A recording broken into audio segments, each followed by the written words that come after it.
सियासी मैदान की हर बड़ी खबर से आगाह रहने के लिए हमारे चैनल आजाद सियासत को सब्सक्राइब करें और बेल आइकन को प्रेस करें। अस्सलाम वालेकुम जी। आज़ाद डिजिटल है, मैं सलमान दुरानी और मेरे साथ जाहिद महमूद साहब मौजूद हैं। जन साहब, एक तरफ नून लीग और पीपल्स पार्टी आपस में, नून लीग और पीटीआई आपस में लड़ रहे हैं, उनकी लड़ाई जारी है। तो पीपल्स पार्टी डिप्लोमेसी खेल रही है और उसमें एक अहम किरदार अदा कर रही है। एक तरफ आपने देखा कि सदर जरदारी साहब चीन का दौरा कर रहे हैं, 5 रोज़ा दौरा है गालिबन उनका। दूसरी जानिब उन्हीं के फर्जंद बिलावल भुट्टो जरदारी इस वक्त ट्रंप के नाश्ते की टेबल पे बैठे हुए हैं। ये इस सिनेरियो को कैसे देख रहे हैं? प्लस अगर हम इसको एनालाइज कर सकें, ये जो चीन का दौरा है, ये पाकिस्तान को माशी तौर पे क्या अपॉर्चुनिटीज़ दे सकता है? जी, बिस्मिल्लाहिर्रहमानिर्रहीम। Durrani, thank you very much.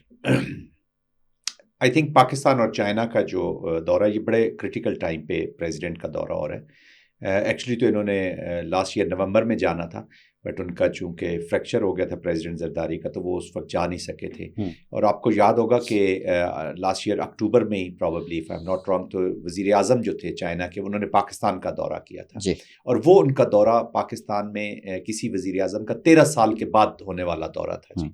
तो वो उसके बाद पाकिस्तान आए। अब वहाँ पे क्रिटिकल टाइम में इसलिए कहता हूँ कि इस वक्त हम हमेशा यही समझते रहे कि सी पैक शायद हमारी ज़रूरत है, हमारी ऑफ कोर्स पाकिस्तान के लिए ये कॉर्नर स्टोन है पाकिस्तान की फॉरेन पॉलिसी का और पाकिस्तान की इकोनॉमिक पॉलिसी का। जो कॉर्नर स्टोन या जो सिग्नेचर प्रोजेक्ट जिसको हम कह सकते हैं, वो सी पैक ही है चाइना की मदद से। लेकिन ये उतना ही इंपॉर्टेंट चाइना के लिए भी है, खास तौर पे अभी जो इकोनॉमिक कंटेस्टेशन चाइना और अमेरिका के दरमियान हो रही है। और with the Trump in the office आपने देखा होगा कि 10% टैरिफ्स ऑलरेडी उन्होंने लगा दिए हैं। तो चाइना को इकोनॉमिक जो थ्रेट है चाइना का अमेरिका को, उसको चेकमेट करने के लिए, उसको कंटेन करने के लिए, तो एक इकोनॉमिक वॉर शुरू हो चुकी है, which is in the lead. पूरी जियोपॉलिटिक्स के बीच में इकोनॉमिक वॉर लीड करे, तो उसके बीच में पाकिस्तान की भी चाइना को उतनी ही ज़रूरत है। तो इस वक्त पाकिस्तान देखें, मसाइल है। जब हम इकोनॉमिक अपनी जब तक इंडिपेंडेंस नहीं लेंगे, जब तक हम IMF के चुंगल से नहीं निकलेंगे, जब तक हम ब्रिटेन इंस्टीट्यूशंस के बीच में से, उनके प्रेशर से नहीं निकलेंगे, तो Pakistan can never have their independent policies. इसमें किसी को कोई शक नहीं होना चाहिए, ये इमोशंस तो इसमें है नहीं। तो चाइना की अभी जो उनका इंटरेस्ट अभी तक कायम है, उसमें दरारें डालने की बहुत कोशिश की जा रही है। इंडिया एक बहुत बड़ा प्रोपेगेंडा कर रहा है सिक्योरिटी को लेकर, और इस सिक्योरिटी के ऊपर ही चाइनीज कंसर्न को एनहांस करने के लिए जो प्रॉक्सी वॉर पाकिस्तान पे थोपी गई है, खासतौर पे बलूचिस्तान में, वो चाइनीज इंटरेस्ट को चैलेंज करें, क्योंकि चाइना में तो ऑर्डर वो देखना चाहेंगे, पाकिस्तान में सिक्योरिटी चैलेंजेस क्रिएट करेंगे, ताकि पाकिस्तान और जो चाइना का इकोनॉमिक इंटरेस्ट है, इसको सिक्योरिटी के गाब में सिक्योरिटी थ्रेटन करके इसको तोड़ा जाए, इस कोलिशन को। लेकिन चाइना की भी पाकिस्तान को ज़रूरत है। पाकिस्तान का भी देखें, चाइना का इंटरेस्ट जारी इसलिए है पाकिस्तान के अंदर कि अभी आप गवादर का जो एयरपोर्ट है, विच इज़ 43,000 एकड़ का पाकिस्तान का सबसे बड़ा वो है, तो वो चाइनीज मदद के साथ ही पाकिस्तान ने एस्टेब्लिश किया। अब इस इक्वेशन को थोड़ा सा समझते हैं जन साहब। मोहसिन नकवी साहब अब से थोड़े ही दिनों पहले जब उन्होंने हल्फ उठाया था गालिबन अभी, या उठाना था, जो ट्रंप साहब उन्होंने, वो अमेरिका में थे। अब वो जरदारी साहब के साथ चाइना में, और बिलावल साहब इस वक्त ट्रंप साहब के साथ बैठे हैं। आप इस इक्वेशन को कैसे देखते हैं? पीपल्स पार्टी और चाइनीज जो पार्टी है, इनका आपस में बड़ा पुराना भुट्टो के टाइम से एक कम्बिनेशन तो है। आई मीन चाइना के बीच में they have lot of regards for the peoples party, और इस वक्त जिस तरफ आप इशारा कर रहे हैं, इसमें कोई शक नहीं है कि जरदारी साहब जो हैं इस वक्त पोजीशनिंग कर रहे हैं, इंटरनेशनल इमेज बिल्ड कर रहे हैं बिलावल साहब का। He is the main player, he can be a main player, अगर वो फेडरेशन की बात जरा ज्यादा जोर के साथ करे तो ये बात आई, वेरी गुड मेन प्लेयर। देखिए, पाकिस्तान की जितनी भी लीडरशिप है, अगर उनकी लीवरेजेस हैं because of the historical perspective में चले जाए, या उनकी पॉलिटिकल पार्टी पुरानी, इसलिए तो मैं हमेशा आपके प्रोग्राम में कई दफ़ा कह चुका हूँ कि ये जो फोर्सेस ऑफ ऑर्डर होती है ना जी, जो लीगल फोर्सेस ऑफ ऑर्डर होती हैं, जो भी पॉलिटिकल पार्टीज होती है, ये अपनी एक लेगेसी भी लेकर चलती हैं।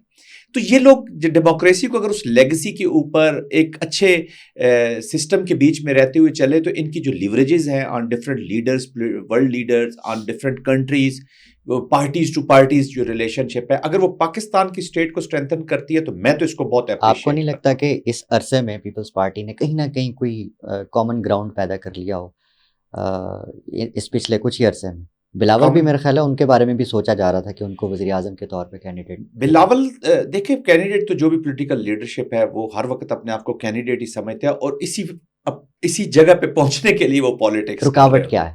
रुकावट मैंने पहले भी इशारा किया कि फेडरेशन की जो बातें हैं, फेडरेशन की जो चीज़ें हैं, उस पर पीपल्स पार्टी को थोड़ा सा अब इस्लामाबाद के पॉइंट ऑफ व्यू से, यहाँ के पॉइंट ऑफ व्यू से, पाकिस्तान के पॉइंट ऑफ व्यू से थोड़ा सा अपने दिल को बड़ा करना पड़ेगा, अपने आप को सिंध से निकल के देखे ना।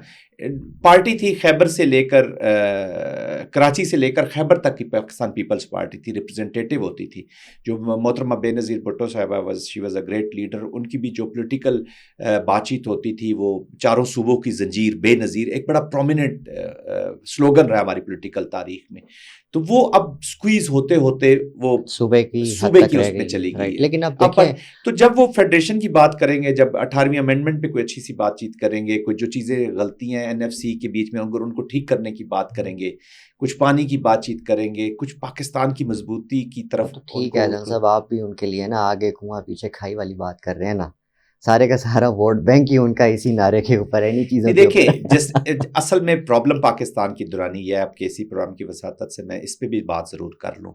ये जो हम एक दूसरे के ऊपर जो माजी के शकूक व शुबहात है और मिस्टेक्स भी हुई हैं, इसमें कोई शक नहीं है, ये ऐसे नहीं है कि जेन्युइन एतराज़ात हैं चीज़ों के ऊपर, उसको अब एड्रेस करने का वक्त है।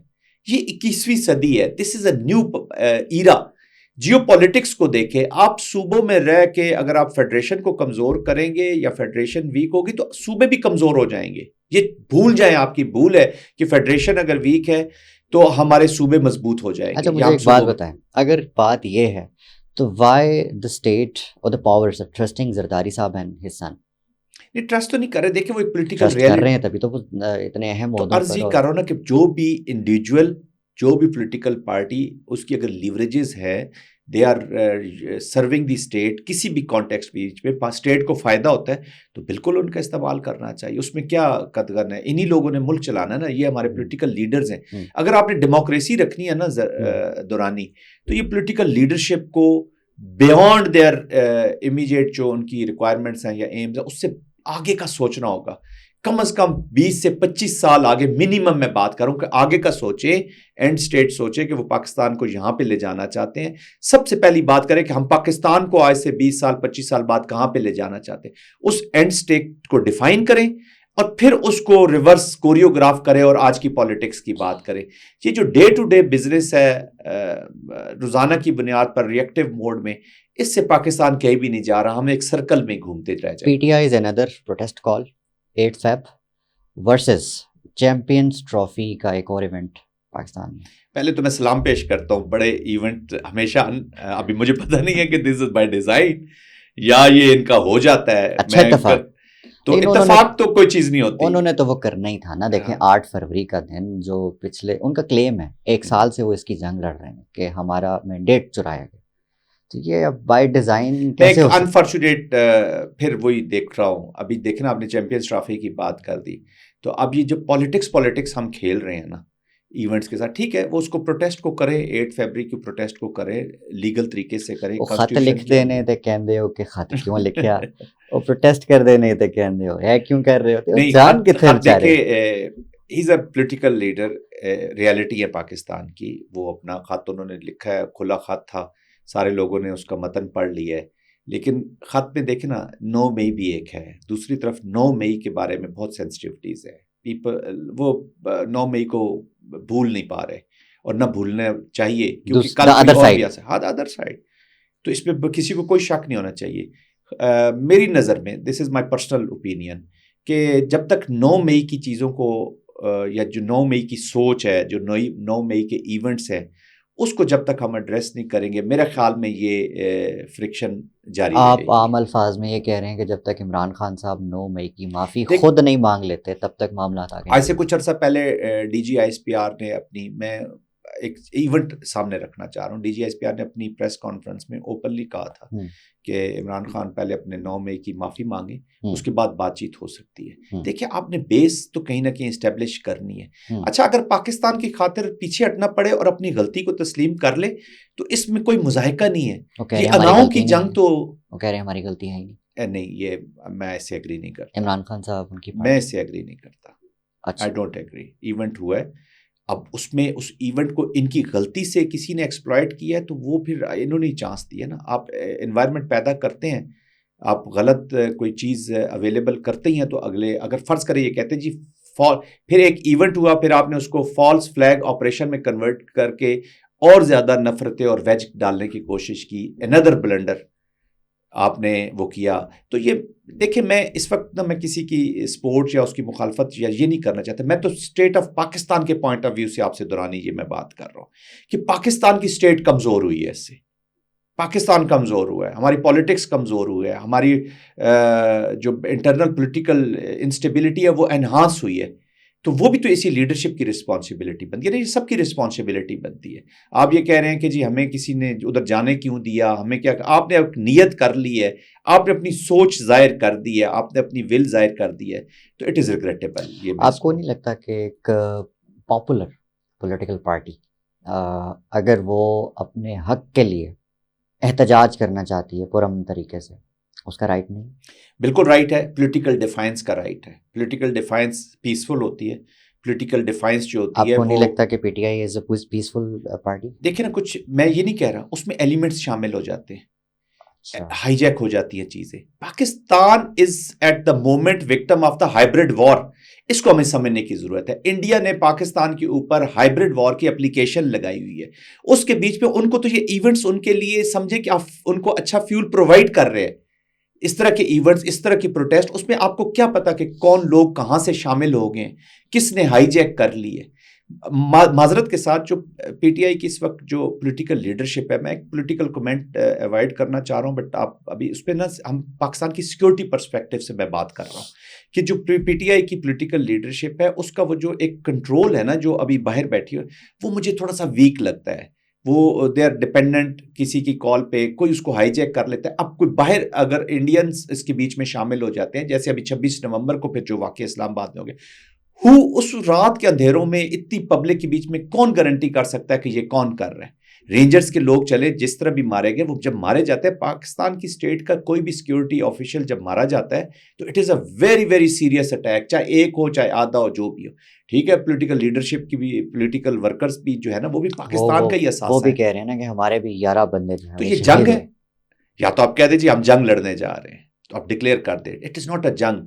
वो भी पाकिस्तान का नुकसान है। जो पॉलिटिकल वर्कर होता है ना जी, मेरी नज़र में वो पाकिस्तान का असासा है, वो किसी पॉलिटिकल पार्टी का असासा नहीं, वो पाकिस्तान का असासा है, क्योंकि वो पाकिस्तान की डेमोक्रेसी के लिए कुर्बानियां देता है, घरों से बाहर आता है, प्रोटेस्ट करते हैं, प्रेशर बिल्ड करते हैं, गवर्नमेंट की रहनुमाई होती है उससे, गवर्नमेंट फिर उनके प्रेशर्स के नीचे एड्रेस करती है। साहब, नज़र तो फिर यही आ रहा है ना कि PTI को इस मुल्क में प्रोटेस्ट करने का कोई राइट नहीं मिल रहा। लीगल प्रोटेस्ट से तो कोई भी किसी को नहीं रोक सकता। अगर ये जो होने देखिए ना, अभी 26 नवंबर की मैं बात करूँ, अगर उनको गवर्नमेंट ऑफिशियल्स कह रहे थे, मैं देखिए गवर्नमेंट के भी कुछ हुकूमती वुज़रा ने भी इतने सख्त बयान दे देते हैं कि वो एक जंग का माहौल पैदा करते हैं। खबर क्या है, 8 फरवरी को इनको निकलने दिया जाएगा? मेरे ख्याल में इस्लामाबाद की तरफ तो आई डोंट थिंक सो कि somebody will allow। KP वाली साइड पे कहीं कर ले, अपने मुल्क करने चाहिए। Will that be successful protest? देखिए, वो डिपेंड करता है। अभी नई लीडरशिप है PTI की सरहद में, उनका भी टेस्ट है। अब उनकी आपस में एक दूसरे की कितनी वो सपोर्ट करते हैं, वो कैसा शो पेश करते हैं, वो भी वहाँ पे डिपेंड करता है। तो इस वक्त एक विद इन दी पार्टी, ये जो पॉलिटिक्स है जी, बड़ी क्रूअल है। ये politics with in politics, politics with in politics हो रही होती है। तो हर कोई अपने आप के अपने मसल्स शो करेगा। लेकिन मैं अर्ज करता हूँ कि हुस्न है जमहूरियत का एहतजाज, लेकिन वो एहतजाज पाकिस्तान के लिए होना चाहिए। To conclude, thank you very much general साहब आपके वक्त। Thank you.